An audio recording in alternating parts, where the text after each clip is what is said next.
सतगुरु जय गुरुदेव नाम किसका? प्रभु का। प्रभु का पावन नाम। सतगुरु नामी ने बताया है, सतगुरु नामी ने बताया है, हम सब जीव राम प्यारे के, हमें सब जीव राम प्यारे के, राम ही घट में समाया है, राम ही घट में समाया है, सतगुरु ने भेद बताया है, सतगुरु ने भेद बताया है, मनुष्य रूप मानव या मंदिर, मनुष्य रूप मानव ये मंदिर, राम नाम की छाया है, राम नाम की छाया है, मन मंदिर राम समाया है, मन मंदिर राम समाया है, राम नाम का भजन करो सब, नाम का भजन करो सब, कांचन मिली काया है, कांचन मिली काया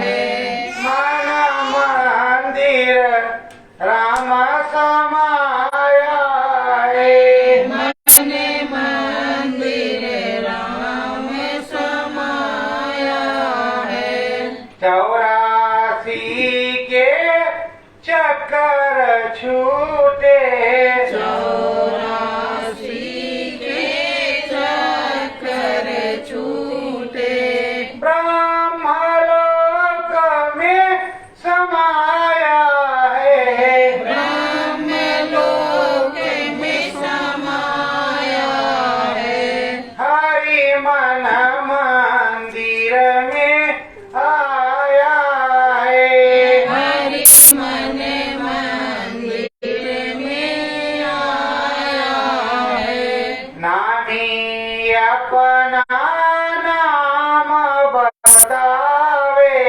नामी अपना नाम बतावे, नाम भजन से प्रभु मिल जावे, नाम भजन से प्रभु मिल जावे, मन में कलमल समाया है, मन में कलमल समाया है, सतगुरु ने वेद बताया है, सतगुरु ने वेद बताया है, राम नाम के सब हैं बांधे, राम नाम के सब बंदे,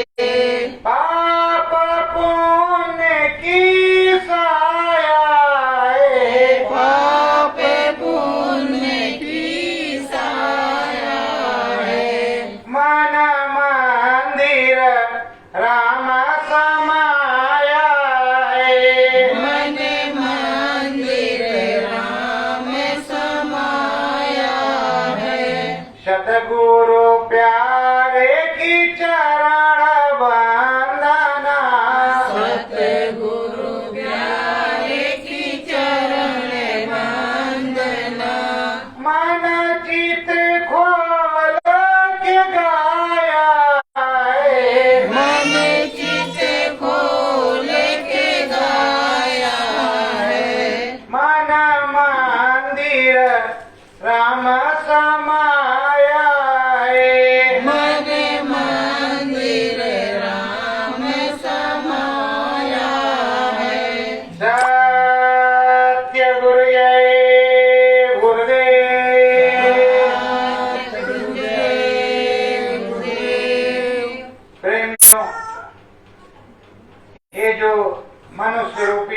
मानोपोल मंदिर है, इसको प्रभु जी ने बनाया है, राम जी ने बनाया है, भगवान जी ने बनाया है।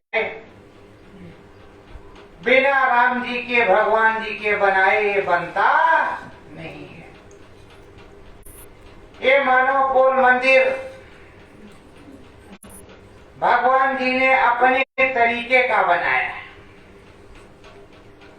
चाहे स्त्री हो या पुरुष। और इस मनुष्य रूपी मानोपोल मंदिर के अंदर 10 दरवाजे राम जी ने बनाए, 9 दरवाजे खुले हुए हैं, एक ही दरवाजा बंद है।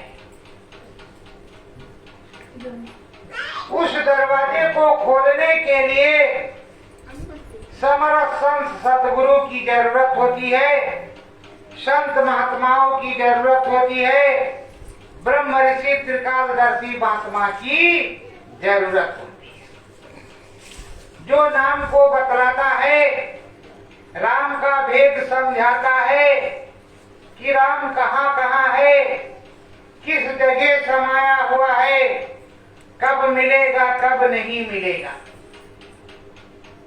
राम को खोजने के लिए कहीं जाने की जरूरत नहीं है। ये अपना मनुष्य रूपी मानोपोल मंदिर है। इस मंदिर में ये ब्रह्मांड है, आंखों के ऊपर ब्रह्मांड है, इसको ब्रह्मांड कहते हैं। इस ब्रह्मांड में राम जी का मंदिर है। राम जी इसी के अंदर विद्यमान हैं, बैठे हुए हैं। अब राम जी से मिलने के लिए आपको ब्रह्म ऋषि या त्रिकालदर्शी महात्मा की जरूरत पड़े, या सत्पुरुष शब्द भेदी गुरु की जरूरत में पड़ेगी। क्योंकि अगर मुक्ति मोक्ष की आपको जरूरत है, मुक्ति पद पाना है, तो राम नाम का गुण जो आपको गाना ही पड़ेगा। राम भजन, नाम भजन तो करना ही होगा। अगर राम भजन और नाम भजन नहीं हुआ तो ये जीवन आपका व्यर्था चला जाए। आकार देखो, जो जीवात्मा हमारे तुम्हारे अंदर है, वही जीवात्मा पशु पक्षियों के अंदर, कीड़े मकोड़े के अंदर है। हम आप वो सब भोग करके, नाना प्रकार के पूर्ण जन्मों को प्राप्त करके, पुण्यों को प्राप्त करके, भगवान जी ने बड़ी कृपा करके हमको तुमको मनुष्य रूपी मानोपोल मंदिर दिया। और वो जो कीड़े मकोड़े हैं, पशु पक्षी हैं, ये 84 में है, ये भोग रहे हैं अपना कर्म दंड। जीवात्मा वही है, तत्वों की कमी है। हमारे आपके अंदर पांचों तत्व पूरे हैं, इसलिए साथ में रजोगुण, तमोगुण, सतोगुण भी है। मन बुद्धि चित्त विवेक भी है, अहंकार भी है, बहुत सी चीजें। पर पशु के पास एक तत्व, 2 तत्व, 3 तत्व, 4 तत्व से ऊपर नहीं। नहीं, वो भी हमारी तुम्हारी तरह बोलता, बात करता, जाता, राम जी के मंदिर में सारे काम होते, पर हम सब उसी के भांत काम करते हैं। राम जी ने हमको तुमको गर्भवास में एक कौल कराया था, करार कराया। वो कौल करार जीवन भर याद करने के लिए आपने कहा था। जब आप का जन्म हुआ तब आपकी मुट्ठी बंधी हुई, ऐसे मुट्ठी बंधी हुई थी। और जब राम जी के दर्शन नहीं होते थे तो आप कहाँ जो है चिल्लाते रहते थे। तो माताएं बहनें थाली बजाती, तो कोई दीपक दिखाता, तो कोई क्या कहता, तो बच्चा चुप हो जाता। पर वो मुट्ठी को बांधे है कि हमने राम जी से कौल करार किया है। उसने गर्भवास में कौल करार किया है और गर्भवास के अंदर वो राम जी का पूरा दर्शन करता था। राम जी से बराबर उसकी बातचीत होती थी। पर उसको दिक्कत क्या थी? दिक्कत परेशानी ये थी कि मलमूत्र की थैली, उसमें दुर्गंध, और इधर जठाग्नि, 3 प्रकार से वो पीड़ित था और उल्टा जीव लटका हुआ था। गर्भवास के अंदर उल्टा जीव लटका रहता, गादुर के समान। जैसे गीदुर जो है, गादुर होता है, वो पेन में उल्टा लटकता है, वैसे जो है हम आप उल्टे लटके थे।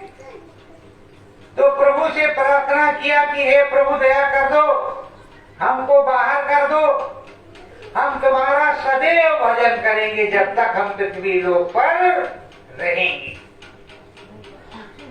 यहाँ आने के बाद मम्मी पापा ने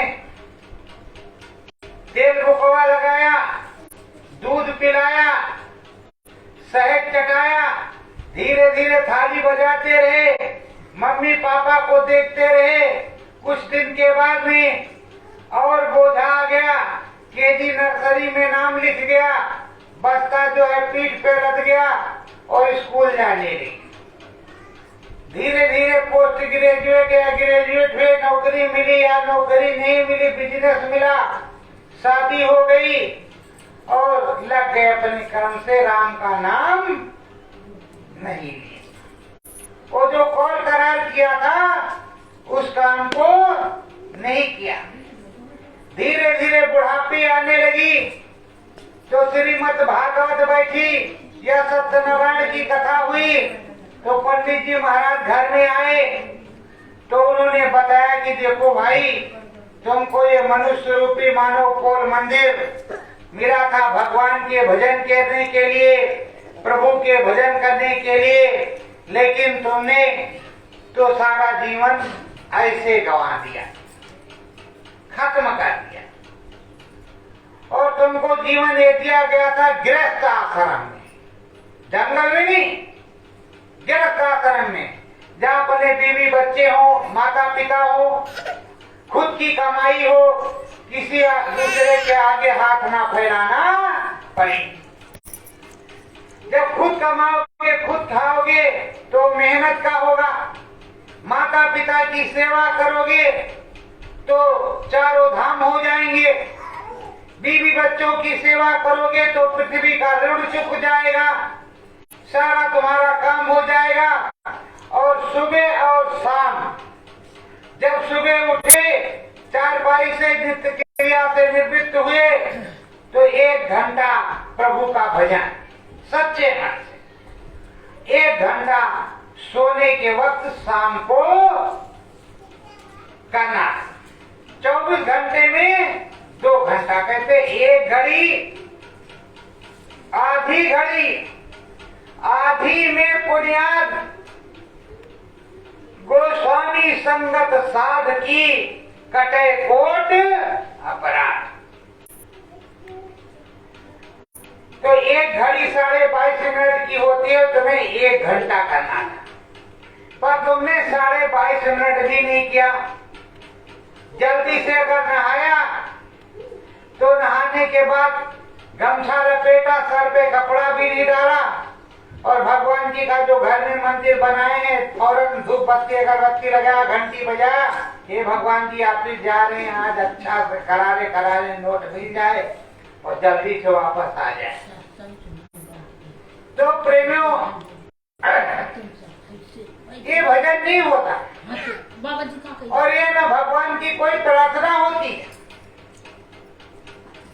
भगवान की प्रार्थना और भजन के लिए तुम्हें मन लगाना पड़ेगा। जहाँ माताएं बहनें बिंदिया लगाती हैं, पुरुष लोग तिलक लगाते हैं, उस जगह पर देखना होगा और दोनों आंखों को अपनी जो बाहर की चर्म आंखें हैं, जो बाहर देखते हो, इनको बंद कर लेना। जब आप इन्हें बंद कर लोगे तो अंदर में शिव नेत्र है, तीसरी आंख है, मालिक की दी हुई तीसरी आंख शिव नेत्र है। उस शिव नेत्र से आपको उस प्रभु के दर्शन होंगे जब सच्चे मन से प्रभु का भजन करोगे। पर अभी आपको शंका है कि पता नहीं शिव नेत्र हमारे पास है कि नहीं। तो दो तो है, लेकिन तीसरी वाली आंख को तो कभी हमने देखा नहीं, है भी या नहीं। तो प्रेमियों, आप सोते हो रात को, जब सो जाते हो तो दोनों आंखें बंद और बिठूर चले गया, गंगा जी नहाने चले गए, कहीं नाना नानी के यहाँ चले गए, या लाल बगने में कुछ खरीदने चले गए, तो वो कैसे चले गए क्या? आप तो, आपकी दोनों ही आंखें बंद थी, आपका शरीर यहाँ पड़ा रहा और आप सो रहे थे। जब जगे तब होश आया कि अरे आज तो हम गए थे गंगा जी हराए और गंगा जी से स्नान करके आए हैं।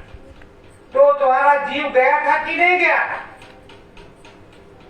तो उसी में आंख है, उसी के आंख से तुम्हारी आंख संचालित है। ये जो बाहर की आंख है उसी से। बुढ़ापा उसको कभी आता नहीं है, लेकिन आपने बुढ़ापा बनाया। देखो कबीर साहब 140 साल रहे, लेकिन कभी बुढ़े नहीं हुए, नौजवान ही रहे। कैसे रहे? उन्होंने रजोगुण, तमोगुण, सतोगुण, ये तीनों गुणों को मार दिया, खत्म कर दिया। खत्म करने के बाद अपने शरीर को एक रस रखा, समय से खाना, समय से पीना, समय से भगवान का भजन करना। तो समय से सारा काम करते थे। आपको भी समय दिया गया है कि आप भी समय से सारा काम कर लो। कहते हैं गर गुरु का भजन किया ना, सत्संग किया ना, 2 घड़ियां यमदूत लगाकर तुझको ले जाएंगे हथकड़िया, कौन छुड़वाएगा? जब यमदूत जी आएंगे और तुमको ले जाएंगे तो बताओ कौन छुड़वाएगा? उससे छुड़ाने के लिए आपके पास दाम होना चाहिए कि नहीं? यहाँ तो शरीर छूटा, जब शरीर छूटा तो क्या किया कि 5 का नोट या 10 का नोट या 100 का नोट बगल में बांध दिया कि भाई ये उतराई दे देंगे। पर उसको तो वहां शमशान घाट में चूड़ा लोग ले लेंगे। और इधर बताते हैं कि गुरु कर लो, गुरु करोगे तो भवसागर पार हो जाओगे। गुरु भी नहीं किया, राम नाम का भजन भी नहीं किया। पंडित जी महाराज ने तुमको श्रीमद् भागवत में सुनाया, वो भी तुम्हारी समझ में नहीं आया, तो अंत समय में कैसे काम आए? यहाँ तो आए हो कुछ दिनों के लिए, 80 साल रहोगे, 60 साल रहोगे, 100 साल रहोगे, 110 साल रहोगे, इससे ज्यादा तो रहोगे नहीं। फिर तुमको जाना पड़ेगा। और सभी लोग ये जानते हैं कि हमें जाना पड़ेगा। कब जानते हैं? जब बुढ़ापा आता है तब, नौजवानी में नहीं। तब तो जो कुछ कहो वो कर सकते हैं, लेकिन जब बुढ़ापा आएगा तो कहे अरे राम अब तो हमको जाना पड़ेगा, कुछ समय अब हमारा धीरे धीरे आ रहा है। पर प्रेमियों, बुढ़ापे में कुछ होने वाला है नहीं। मकान बनाया नौजवानी में, खेती की नौजवानी में, शादी ब्याह हुई नौजवानी में, जितना काम हुआ नौजवानी में। ध्रुव जी तपस्या करने गए थे नौजवानी में, मतलब 7-8 साल के थे और तपस्या करने चले गए थे। तो जब आप हैं, शरीर आपका काम कर रहा है, अच्छे से है, खांसी नहीं आ रहा, जुकाम नहीं आ रहा, बुखार नहीं हो रहा, तो इस समय अगर भजन कर लोगे तब तो ठीक है। बुढ़ापा जब आ जाएगा, गठिया का रोग हो गया या किसी प्रकार की परेशानी हो गई, ब्लड प्रेशर हो गया, दुख और तकलीफ है, अब अपनी तकलीफ को देखोगे कि राम राम का भजन करोगे? पहले ये बताओ आप। तो इसीलिए कहते हैं कि सुख में सुमिरन ना किया कि दुख में किया है याद, कहे कबीरता दास की कौन सुने भैया। अब कौन सुने? और ये तो सबसे बड़ी झंझट ये है, ए माता रानी दया करो, ए हनुमान जी दया करो, ए राम जी दया करो, ए कृष्ण भगवान दया करो, किसी एक पर्दे में है ही नहीं। अरे भाई एक तरफ रहोगे तभी तो एक को बुलाओगे, कितने लोगों की आवाज लगाओगे? घर का मालिक एक ही होगा, 10-20 होगा नहीं। अब तुम 10-20 को लगा रहे हो आवाज, सुन तो सब रहे हैं, लेकिन कह रहे पहले जाए कौन? आखिर कौन जाए? अभी तो इन्होंने हनुमान जी को बुलाया, फिर राम जी को बुलाया, फिर कृष्ण भगवान को बुलाया, जय माता की, जय रानी की, जय माता की। अब माता जी को बुलाने लगे, बताओ क्यों जाए? सबसे पहले कहा क्या किया जाए, क्या ना किया जाए। तो देखो, इसलिए साधना एक की, एक अनी अनामा सच्चिदानंद प्रभु धामा। ये जो तुम्हारा मनुष्य रूपी मानव कोल मंदिर है, इसमें 10 दरवाजे हैं, तो इसमें तमाम देवी देवता बैठे हैं। इसमें देवी देवताओं की कमी नहीं है, तुम्हें मालूम नहीं। तमाम देवी देवता बैठे हुए हैं। वो देवी देवता बैठे हुए याद कर रहे हैं कि शायद हमारा नाम लेते तो हम ही कुछ दया कर देते। और आप सोच रहे हैं कि मंदिर में चलेंगे, शंकर भगवान से मिलेंगे, तो कुछ अगरबत्ती दसांग लगाएंगे। अरे शंकर भगवान तो यहाँ अंदर बैठे, तुम्हें पता नहीं है कि शंकर भगवान बैठे कहाँ है हमारे अंदर। प्रेमियों, ये मनुष्य रूपी मानव कोल मंदिर भगवान जी का बनाया हुआ है। तो भगवान जी ने इसके अंदर अपनी अपनी जगह अपना अपना बैठक बनाया। गोदा चक्र पर गणेश और सावित्री जी बैठे हैं। लिंग चक्र पर ब्रह्मा और सरस्वती, नाभि चक्र पर विष्णु और लक्ष्मी विराजमान हैं। वक्ष चक्र पर शिव और शक्ति विराजमान है। कंठ चक्र पर आद्या महाशक्ति विराजमान है। इसी मनुष्य शरीर में दशांग अगरबत्ती अगर दिखाना है तो इसी को दिखाओ कि ये महाराज जी अब हम दिखा रहे हैं। आप सोच रहे हो कि ऐसे काम चल जाएगा। अगर इसमें शिव नहीं रहेगा तो शरीर नहीं रहेगा, शक्ति नहीं रहेगी तो चलेगा ही नहीं। तो बिना माता रानी के भी काम नहीं चलेगा और बिना भगवान जी के भी काम नहीं चलेगा। तो प्रेमियों, आपको समझना है और समझ बूझ करके उस मालिक का भजन करना है। ये घोर कलयुग है और कलयुग में कहा है गोस्वामी जी ने कि कलयुग केवल नाम आधारा, सुमिर सुमिर नर उतरत पारा। कलयुग केवल नाम का आधार है। नाम ले लो, नाम के सहारे उस प्रभु का भजन करने लगो, और जब भजन करोगे सूरज जीवात्मा जगेगी, कुंडलियां जगेगी, तो खिंचाव होगा और प्रभु जी की आवाज आएगी। जब आवाज आएगी तो आप सुनोगे हरि के कीर्तन को, भगवान के भजन को अच्छी तरीके से सुनो। ये नहीं है कि तुम्हें सुनाई ना पड़े, भगवान का भजन सुनाई पड़ेगा, कीर्तन सुनाई पड़ेगा। जो भगवान के मंदिर में बसता है, यहाँ उसी तरह भगवान के उस मंदिर में वहाँ बसता है, और इस मनुष्य रूपी मानव पोल मंदिर में भी बसता है। बस आपको ज्ञान नहीं है सुनने का, जानने का, कि वो बसता किस तरह है।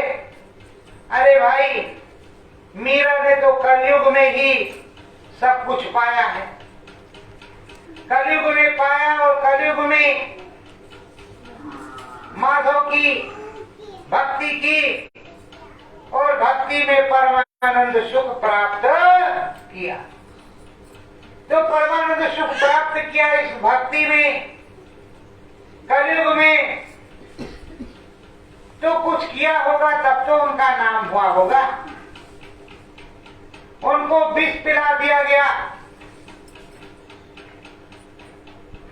और आपको अगर बता दिया जाए कि देखो ये डिबिया है, राम नाम लेकर के 2 गोली खा लो, और ये जहर की है, अगर बच जाओगी तब तो तुम ठीक हो, नहीं तो हमारे लिए ठीक नहीं है। गोली कौन खाए? थप्पड़ मारना शुरू कर, गोली कौन खाएगा? और भले वो खड़िया की गोली, उसमें कुछ भी ना मिला, लेकिन कोई खाने के लिए तैयार नहीं होगा।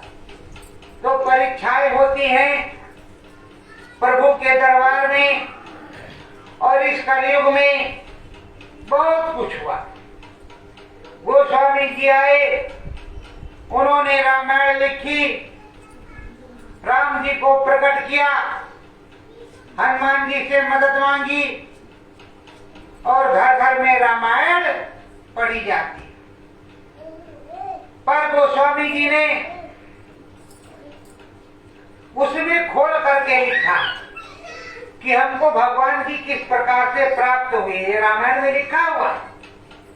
पर रामायण तो सभी लोग पढ़ते हैं, ये पाठ 2, पाठ 4, पाठ 8, 2 पन्ने पढ़ा रामायण का काल, 4 पन्ने पढ़ा, फिर 6 पन्ने पढ़ा, उसी में लकड़ी रख देंगे कि आज यहाँ तक पढ़ा, कल फिर आगे पढ़ेंगे, फिर 500 पढ़ेंगे, फिर 500 पढ़ेंगे। अरे भाई, रामायण के अंदर गोस्वामी जी ने पूरा भेद लिखा कि हमको राम जी किस तरह मिले, कैसे हुआ। जैसे आप यहाँ पर जी मार करके बैठे हो, या जिस तरह से भी बैठ सकते हो, कोई जरूरी नहीं पंथी मार, पंथी मार लो तो अच्छी बात, और नहीं मार सकते तो जिस तरह बैठ सकते उस तरह बैठ जाओ। बैठने के बाद मन बुद्धि चित्त को एकाग्र चित्त करो, और जहां बिंदी लगाते हैं आंख को बंद कर लो, और बिंदी लगाते वहां अंगुली रख लो। अंदर अंदर सतगुरु जय गुरुदेव, सतगुरु जय गुरुदेव, सतगुरु जय गुरुदेव। कोई भगवान का नाम है, किसी इंसान का नाम थोड़ा है।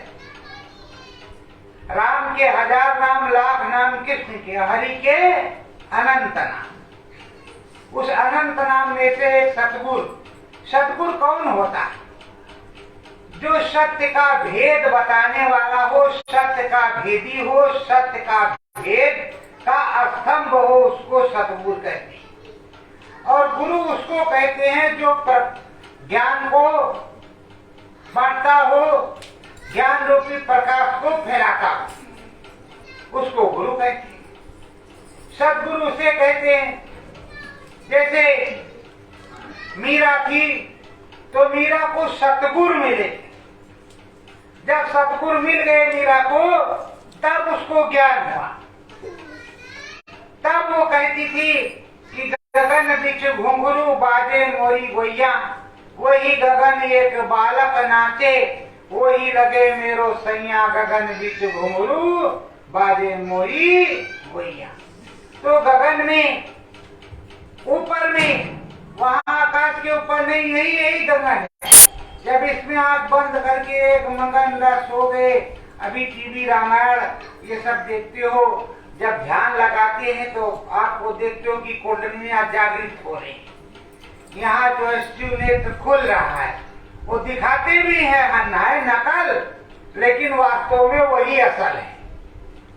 वो नकल नहीं है, असल है। लेकिन अगर उस नकल को भी कर लेते तब भी काम बन जाता। अब नकल भी नहीं करना चाहते, ना असल वाला काम करना चाहते, दोनों का दोनों नहीं करना चाहते। तो हम राम जी का भजन करे, चलो अभी जाप में थोड़ा देर, घंटे पहले पहुंचेंगे, थोड़ा 2-4 लोगों से बातचीत करेंगे, उसके बाद में फिर देखेंगे जो कुछ होगा देखा जाएगा। और बहुत लोग तो अब याद करके रखते हैं कि सीरियल कै बजे से चलेगा, तो ये वाला सीरियल, वो वाला सीरियल, वो वाला सीरियल, वो वाला वो सीरियल। अब राम जी वाला सीरियल कब चलेगा भाई? अगर राम जी वाला सीरियल नहीं चला तो इस जो कर्म विधान है, इस कर्म विधान के अंतर्गत कर्म विधान विश्व रच रखा, जो जस कीन तास फल चाखा। तो ये जो कर्मों का विधान है, इस कर्म विधान के अंतर्गत 3 चीजें हैं। धर्मराज जी हैं जो अपने आसन पर बैठे हुए, और उनके घर धर्मराज बगल में खड़े हैं जो धर्म के राज। बगल में जमराज जी भी खड़े। पर्चा कटा, कहा जाओ उनको पकड़ लाओ, उनका समय पूरा हो गया, आप कह रहे अभी हमारा, अभी हम जाएंगे नहीं, अभी हमारे बच्चे की शादी नहीं हुई, तो पर्चा दिखाएंगे कि देखो रामपाल तुम्हारा काम खत्म, चलो। और आप नहीं मानोगे तो आपकी धुनाई करते हुए वो बेचारे लेकर के जाएंगे, उनको तो अब ले ही जाना है। अब वहां लेकर के जाएंगे तो पूछेंगे कि हे रामपाल, तुमने वहां क्या क्या किया? तुमको ये भगवान का भजन करने के लिए शरीर मिला था, तो आपने भगवान का भजन किया? हम तो कोई किसी ने बताया ही नहीं। तो उस समय दिखाया जाएगा कि देखो कथा सुनाने पंडित जी महाराज आए, सत्यनारायण स्वामी की भक्ति करने की बात इन्होंने बताई। ये भागवत सुनाने पंडित जी महाराज आए, इन्होंने श्रीमद् भागवत के भगवान की भक्ति करने की बात बताई। ये बाबा जी आए, इन्होंने ये चीज बताई, इन्होंने ये चीज बताई। बताओ बताई कि नहीं बताई? अब तुम्हारे सामने रील वहां चल रही, वीडियोग्राफी तुम्हारे वाली, तो अब कैसे कह दोगे कि नहीं बताया? और जब तुम्हारे पास जवाब होगा नहीं तो नरकों और 84 का रास्ता खुला हुआ है। और आपने यहाँ जब सत्कर्म किए हैं तो कोई भी तुम्हें नर्क 84 नहीं ले जा सकता। ये मनुष्य रूपी मानव पोल मंदिर है, ये किराए का मकान अवश्य है, पर ये मृत्युलोक में है, और इसमें इतनी पावर है कि जब चाहे तब स्वर्ग लोक में जा सकता है, जीते जी। मरने के बाद किसी की चिट्ठी पत्री ना तो आती है और ना आएगी, ना आने वाली है, अभी चली नहीं तो आएगी कहाँ? क्योंकि गोस्वामी जी ने लिखा है, साधन धाम मोक्ष कर द्वारा, पाहि न जय परलोक सवारा। अरे साधना का धाम, मोक्ष का दरवाजा तो इस मनुष्य रूपी मानव पोल मंदिर से फिर तुम इधर उधर क्या देख रहे? फिर तुम्हारी चिट्ठी बाहर कहां से आई? बाहर क्या होगा? तो प्रेमियों, आप लोगों को सोचना, अपनी अंतरात्मा में उस परमात्मा का भजन करना, उस परमात्मा से लगन लगाना। आपकी समझ में नहीं आता कि ये कह रहे हैं सतगुरु के गुरुदेव, पता नहीं अपने गुरु के मराफत कर रहे हो, तो तुम जय श्री राम बोलो, राधे श्याम बोलो, सिया राम बोलो, सीताराम बोलो, कुछ भी तो बोलो। आधे घंटे घंटे कुछ भी तो अपने मन मंदिर में बोलो। जब बोलोगे तो कोई ना कोई तो मिलेगा ही। और ये तो आप अच्छी तरह से जानते हो कि गुरु नहीं करोगे तो आपको ज्ञान नहीं होगा, ज्ञान की प्राप्ति नहीं होगी, मिलेगा ही नहीं। कैसे, कौन बताएगा, कौन समझाएगा? और जब गुरु नहीं रहेंगे, अंतिम समय आएगा तो आंगन में गोस्वामी जी का पौधा लगा रहता है, उस पौधे की थोड़ी सी लकड़ी तोड़ करके तुम्हारे गले में बांध देंगे, कहीं ये गुरु जी हो गए। अरे भाई, जीते जी तो गुरु जी मिले नहीं, तो मरने के बाद कौन सोचे कि मिलेंगे कि नहीं। तो इसलिए जीते जी राम जी को खोजने की इच्छा रखो, जीते जी माता रानी से मिलने की इच्छा रखो, जीते जी। आप सोच रहे हो कि वहां जाएंगे मंदिर में तो वो चतुर्भुजी सुरोपाष्टभुजी वाली माता जी वहां मिलेंगी। अरे थोड़ा कोशिश करो, साधना में बैठो, बैठने के बाद में जब दृष्टि खुलेगी, यहाँ जब वो माता रानी मिलेंगी तो जो कुछ कहोगी वो काम होगा, और जो कुछ मांगोगी वो मिलेगा। पर अगर ना मांगो तो सबसे अच्छा, कहो कि हे माँ, आपने दर्शन दिया बहुत अच्छा, और रोज दर्शन देती रहो, और हमारे अतीत में झांक करके देख लो, जो तुम्हें उसमें देना हो दे दो, हम क्या मांगे, हमें तो कुछ आता नहीं पता चले कि हे माता रानी मोटा कार चाहिए। अब कार तो काटनी के बच्ची, कार मिल जाएगी, कार मिल गई, परसों एक्सीडेंट हो गया कार का, क्या फायदा निकला। तो इससे अच्छा है माता रानी से यही कहे कि हे माता रानी, हमारे अंदर में आप झांक करके देख लो, जिस चीज की जरूरत हो। अभी तो हमें 2 वक्त की रोटी आपकी दया कृपा से मिल रही है, पर जो जिस चीज की जरूरत हो वो, और रोज हमें दर्शन दो, जब तक मेरी श्वास रही। ये नहीं कि एक दिन दर्शन हो गया तो दूसरे दिन ठन ठन गोपाला, ऐसा नहीं, रोज। इसी तरह प्रभु जी से कहा जाता है। पर इस चीज को करने के लिए आपको 1 घंटा सुबह और 1 घंटा शाम को निकालना पड़ेगा। आप सोच रहे हो हमारे पास 1 घंटा निकलेगा कैसे?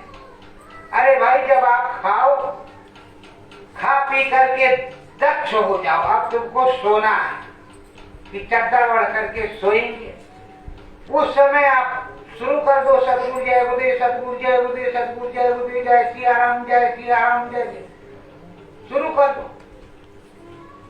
लेकिन चिल्लाने की जरूरत नहीं कि बगल वाले कमरे वाले कहें कि ये क्या कान फोड़ रहा है।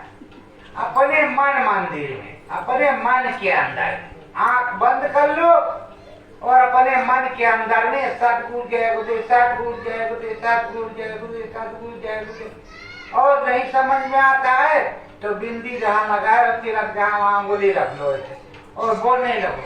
धीरे धीरे 10 मिनट 15 मिनट में तो सो जाओगे। नहीं, ये तो पक्का ही सो जाओगे। बोलते बोलते ज्यादा देर नहीं लगेगी, 10-15 मिनट में थके हो सो जाओगे। अब जब आप सो जाओगे, अगर 6 घंटे सोए तो 6 घंटे वो सतगुरु जय गुरुदेव जय श्री राम, सतगुरु जय गुरुदेव जय श्री राम वो बोलते रहेगा।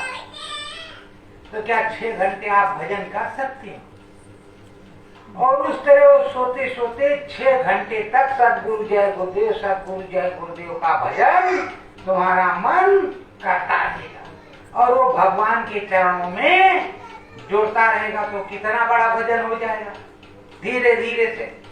और सुबह जब उठे तो फिर नित्य कृपया से निवृत्त होकर के हाथ वाथ धो करके थोड़ी देर के लिए बैठ करके फिर उसको करिए सुबह सुबह कि तुम्हारा कोई नुकसान ना हो। 5 बजे अब ऐसा ना हो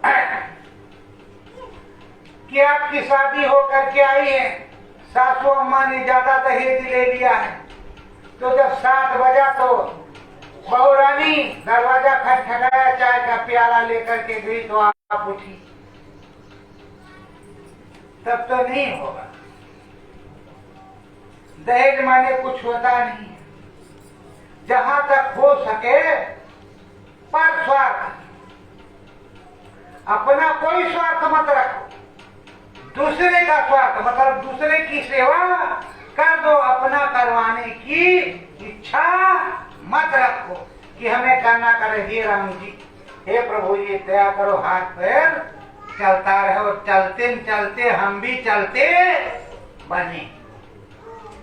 जब चलते चलते चलते बनेंगे तो किसी को हाथ लगाने की जरूरत ही नहीं पड़ेगी और ना कहना पड़ेगा कि हमको जो है हमने इतने दिन तक इनकी सेवा की।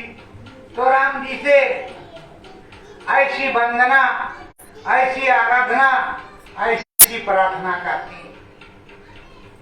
प्रेमियों, आप यहाँ हो, आपको प्रभु से प्रेम नहीं हुआ।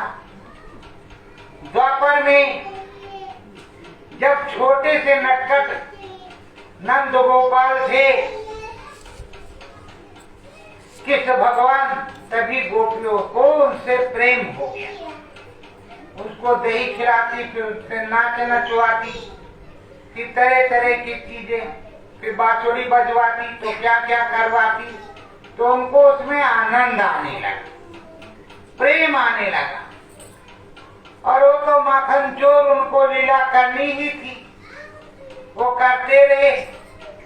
लेकिन उस लीला के वशीभूत होकर के जो गोपिकाएं थी, इतना प्रेम मगन हो गई कि उधो जब कृष्ण भगवान चले गए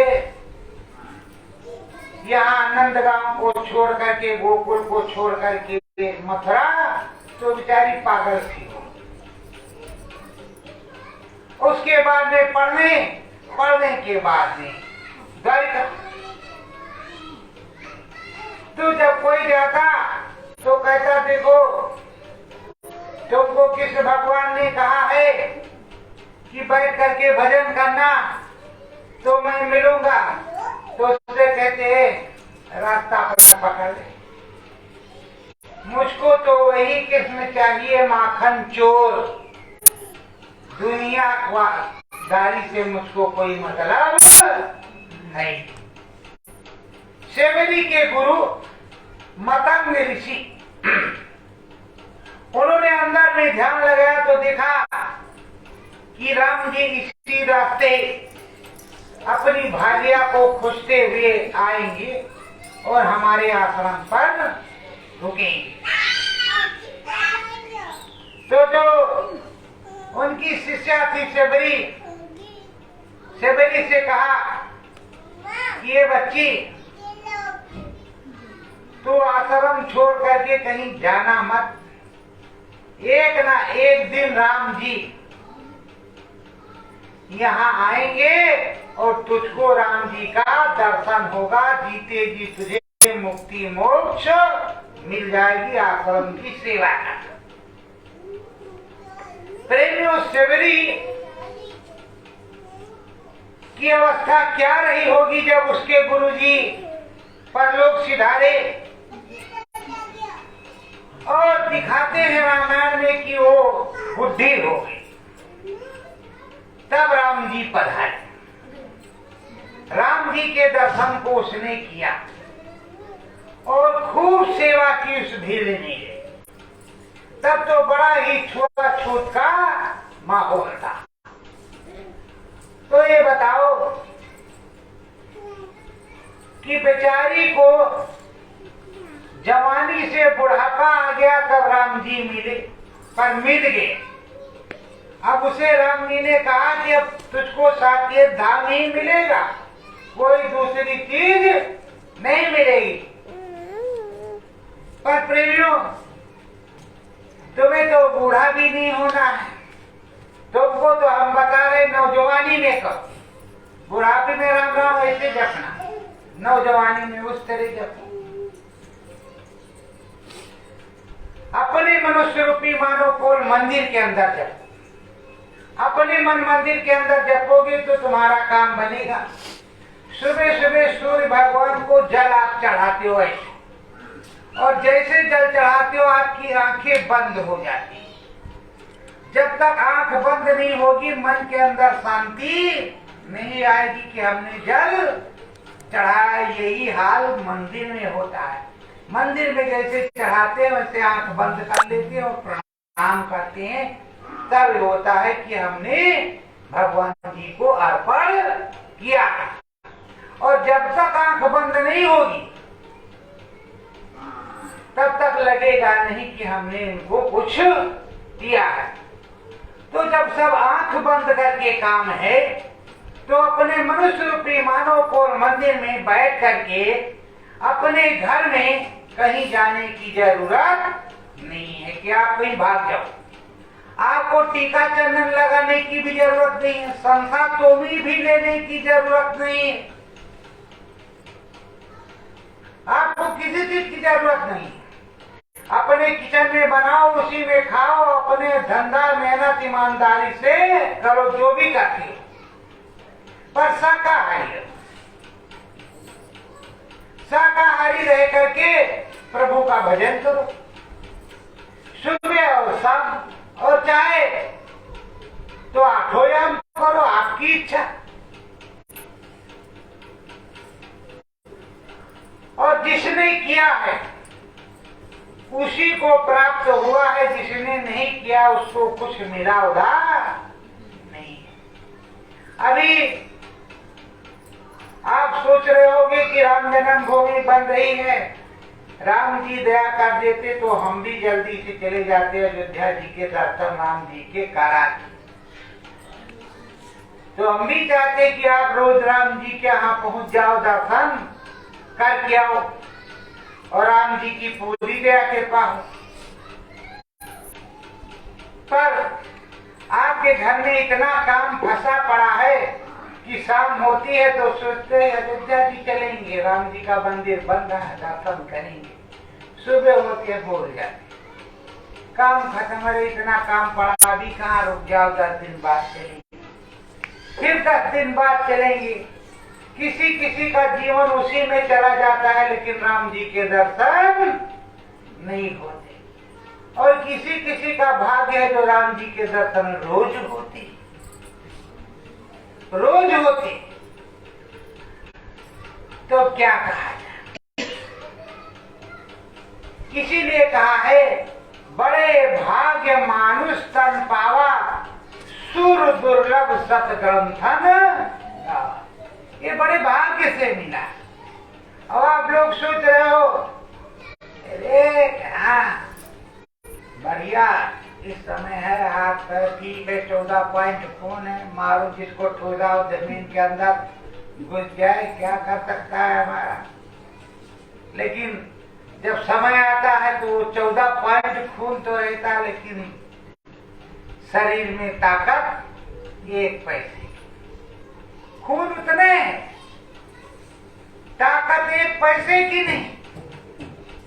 तो सबसे बड़ा शरीर में विद्यमान शिव और शिव के साथ जो विद्यमान शक्ति है, अगर शक्ति नहीं काम करेगी, वो जब नहीं पूरी दया कृपा करेगी तो आपका शरीर चलने वाला नहीं। हिलेगा भी नहीं, डुलेगा भी नहीं, और ना ही ज्ञान की गंगा अंदर बहेगी। इसलिए ज्ञान की गंगा बहाने के लिए नित पथ अपने सतगुरु को याद करते हैं। सतगुरु राम नाम धुन गाओ, सतगुरु राम नाम धुन गाओ। हे सतगुरु तुम परम प्यारे, हे सतगुरु तुम्हें परम प्यारे। साचा भेद बताओ, साचा वेद बताओ।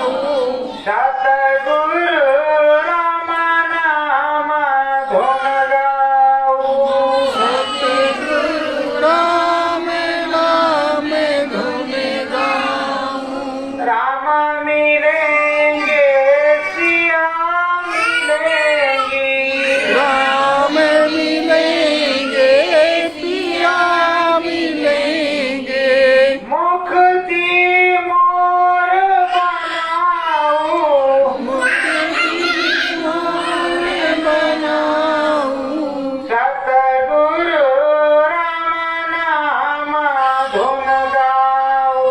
सतगुरु राम नाम धुन गाओ। साचे प्रीतम मेरे संवरिया, साचे प्रीतम मेरे संवरिया। तुम तो याद दिलाओ, तुझको याद दिलाओ। सतगुरु राम नाम धुन गाओ। सतगुरु राम नाम धुन गाओ।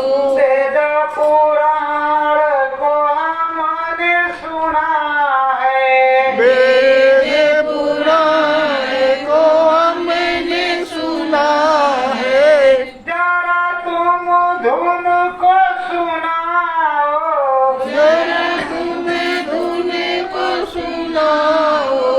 सतगुरु राम नाम धुन गाओ। सतगुरु राम नाम धुन गाओ। मीरा तर गई, हृदय तर गए, मीरा तर गई, हृदय तर गए। गाड़ी का जा मिल जाओ, गणि का जा मिल जाओ। सतगुरु राम नाम धुन गाओ। सतगुरु राम नाम धुन गाओ। प्रेम वो धुन क्या है? नाम एक वर्णन का होता है, एक बोलने का होता है, एक धुन्यात्मक होता है, शब्द का नाम होता है। तो जो धुन का नाम होता है, जिसमें धुन बजती है, उसी में मन मस्त मगन होता है। तो राम नाम की जब धुन अंदर आत्मा में उतरने लगती है तो मन मस्त मगन हो जाता है, उसी में लीन हो जाता है। तो आप कहते हैं कि बाबा जी मंजीरा लिए सीताराम सीताराम सीताराम सीताराम सीताराम सीताराम, उसके अलावा कुछ उनको सुनाई नहीं दे रहा। पैसा दे रहे हैं, चढ़ा रहे हैं, उसको ले ही नहीं रहे, सीताराम सीताराम सीताराम सीताराम। अरे भाई, जब धुन लग गई, धुन उतर आई ऊपर से, तो बिना धुन के तो कोई काम होने वाला नहीं। धुनात्मक और एक होता वर्णात्मक, उसका वर्णन किया जाता है और वही धुनात्मक हो जाता है, वही धुन सुनाई देती है अंदर में। अब आपने देखा कि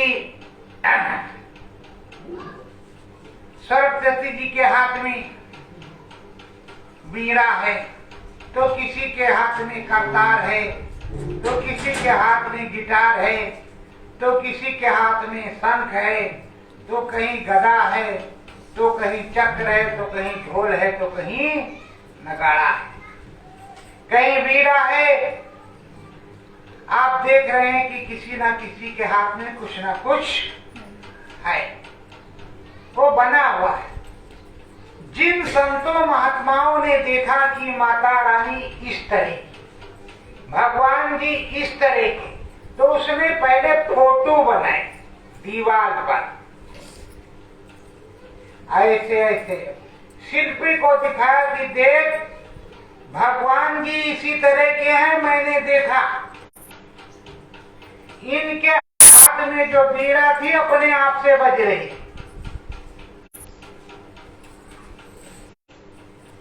अब नारद मुनि 24 घंटे इस तरह तो नहीं दिखाई पड़ते, लेकिन अंदर वाली आंख खुलेगी तो जरूर दिखाई पड़ेंगे।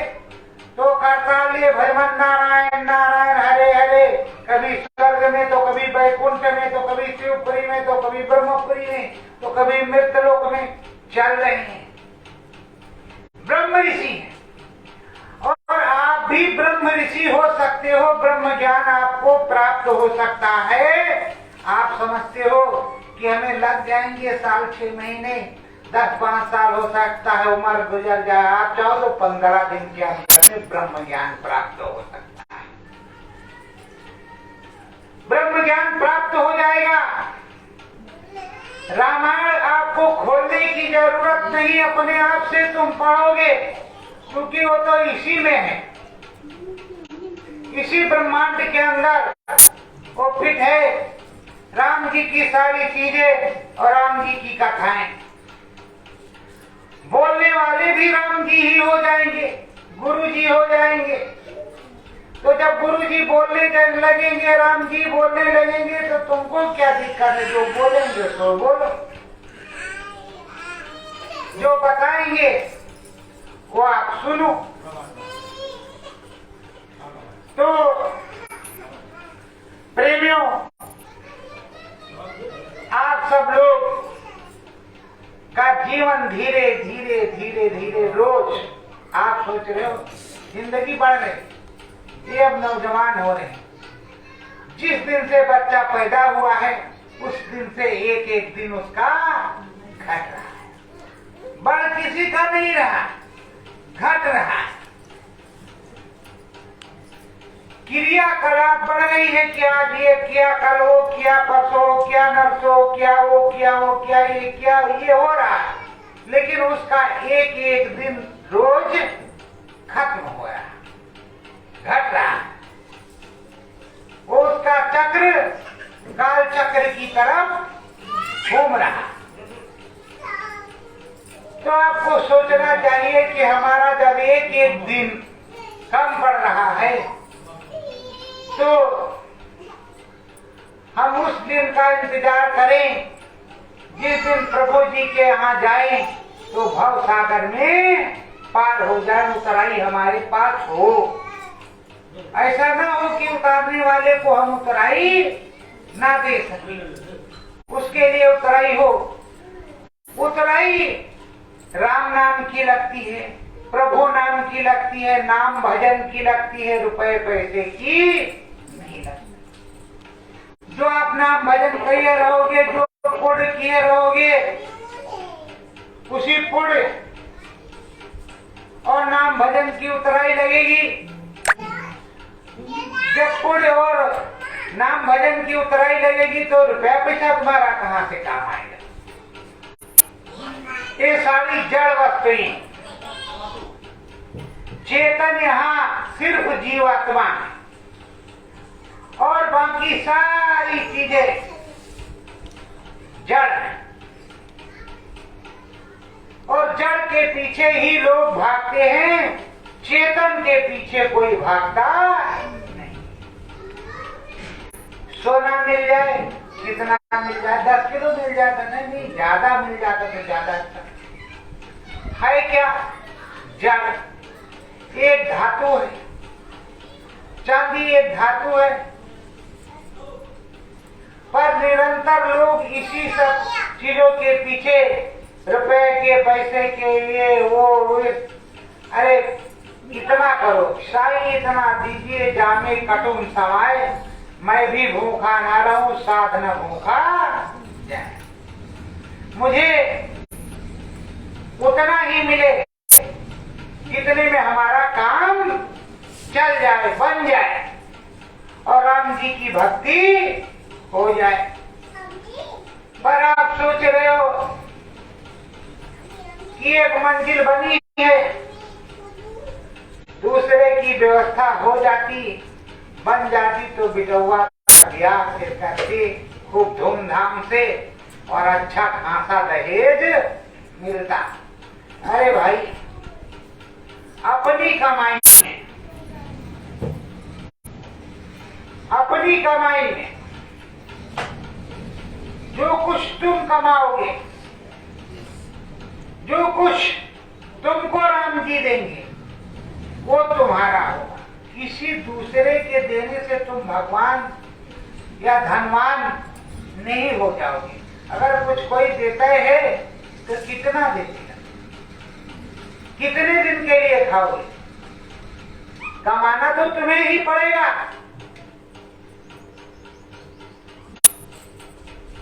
तो प्रभु जी से मांगो, रोज मांगो, रोज मांगोगे तभी काम बनेगा। रोज मंदिर में जाते हो तो मांगते हो, इसीलिए रोज मांगते रहो। सत्य